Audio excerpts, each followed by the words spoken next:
Week 3, continuing on what influences state. We're going to be talking about vagus biohacks and other influences. So vagus biohacks. Um, a biohack is something that we can do that kind of forces a change in the system. And they can be very useful and very important. But I want to differentiate the biohacks from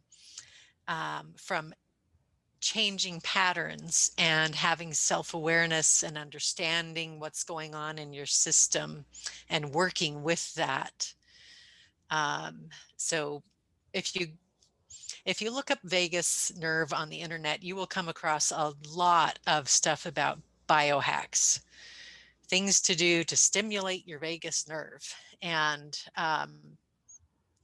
they work somewhat, some better than others, but they aren't necessarily healing or moving you towards a more balanced state, or supporting your overall well-being.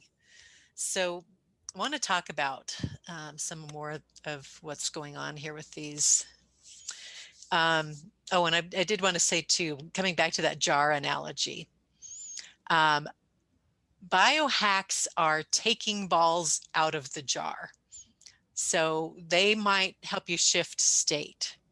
They might help reduce some of the overwhelm that's going on in the system. But they really don't necessarily bring a lot of capacity or resilience.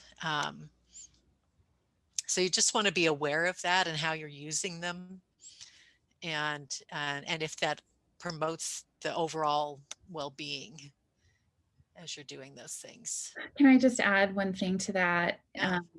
So one of the ways these kinds of things can be useful, and as Bonnie said, some are more useful than others, but they can be useful in that they can help bring the system to that more ventral vagal state so that it can kind of know what it feels like. You know, some of us are so chronically stressed and dysregulated that we're not even really familiar with what that feels like. So it can be difficult to reach on our own because we don't have a real embodied sense of what that feels like. So that's one of the ways this can be helpful, these kinds of Yeah. things. Yes. Thank you.